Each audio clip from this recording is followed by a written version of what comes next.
अपनी पत्नी को खाली हाथ जाने के लिए मजबूर करने के लिए उस आदमी ने जानबूझकर कंपनी की सालाना पार्टी में बोन सेटिंग के लिए इस्तेमाल होने वाला एक नकली लॉटरी टिकट चुरा लिया। जैसा उसने सोचा था, 100 मिलियन का विनिंग नंबर देखते ही उसकी पत्नी ने तुरंत तलाक के लिए अर्जी दे दी। उस आदमी ने दुख का नाटक किया, अपनी पत्नी से पूछा कि वो उसके साथ ऐसा बर्ताव क्यों कर रही है, लेकिन ये सुनकर उसकी पत्नी ने उसे कायर कहकर डांटा, जो उसे वो जिंदगी नहीं दे सका जो वो चाहती थी। इससे पहले कि वो कुछ कह पाता, उसने जल्दी से उसकी मालकिन को बुला लिया। दोनों को इतने आराम से काम करते देखकर वो आदमी मन ही मन ताना मारे बिना नहीं रह सका। उसे 1 महीने पहले ही उनके अफेयर के बारे में पता चला था और उसकी पत्नी उसकी मालकिन के बच्चे की मां बनने वाली थी। हालांकि उस समय वो अपनी कंपनी में प्रोबेशन पर था और अपने करियर पर पड़ने वाले असर को लेकर परेशान था, इसलिए वो चुप रहा। 1 महीने बाद उस आदमी ने अपना प्रोबेशन पीरियड सफलतापूर्वक पूरा कर लिया। उसके बॉस ने न केवल उसे नर्सिंग ब्रांच का मैनेजर अपॉइंट किया, बल्कि उसे 500 मिलियन युआन के स्टॉक्स भी इनाम में दिए।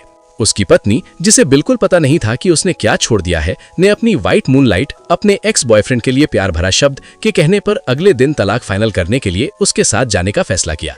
आदमी ना चाहते हुए भी मान गया, लेकिन उसकी एक शर्त थी, उसकी पत्नी को उसे घर छोड़ना होगा। उसकी पत्नी बिना किसी हिचकिचाहट के मान गई। आखिर 100 मिलियन युआन के लॉटरी टिकट के सामने घर क्या होता है। अगले दिन उन्होंने जल्दी से तलाक की कार्रवाई पूरी कर ली। पत्नी को लगा कि उसे बहुत बड़ी डील मिल गई है। उसे पता नहीं था कि आदमी का बदला पहले ही शुरू हो चुका है। तलाक के बाद उसने सबसे पहले अपनी सारी प्रॉपर्टी ट्रांसफर कर दी। डिपार्टमेंट के पास एक नोटराइज्ड डॉक्यूमेंट था जिसमें लिखा था कि अब से उसके सारे पैसों का उसकी पत्नी से कोई लेना देना नहीं होगा। फिर उसने हॉस्पिटल को फोन करके 10,000 युआन से ज्यादा के महीने के मेडिकल बिल का पेमेंट बंद करने के लिए कहा। आज के बाद वो फिर कभी किसी बेवकूफ का शोषण नहीं करेगा।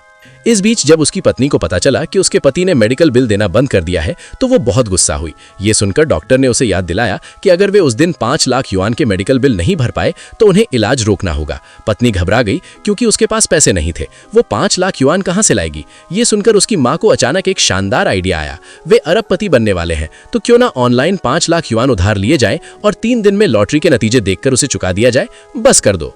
ये सुनकर पत्नी ने उत्सुकता से अपना फोन निकाला। हालांकि 5 लाख बहुत कम थे, इसलिए उसने बस 5 मिलियन उधार ले लिए। अगले दिनों में पत्नी अपनी सफेद चांदनी अपने एक तरफा प्यार के लिए प्यार भरा शब्द के साथ फिजूल खर्ची करने लगी और उधार लिए गए 5 मिलियन जल्दी ही उड़ा दिए।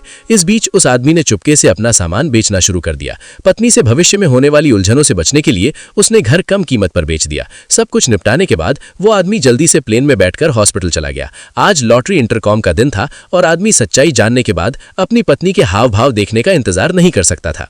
इसी समय पत्नी और उसके साथी एक बड़े जुलूस के साथ इंटरकॉम सेंटर पहुंचे। ये जानने पर कि पत्नी ने 100 मिलियन जीते हैं, स्टाफ ने तुरंत जानकारी को ध्यान से वेरीफाई करने के लिए एक मशीन निकाली।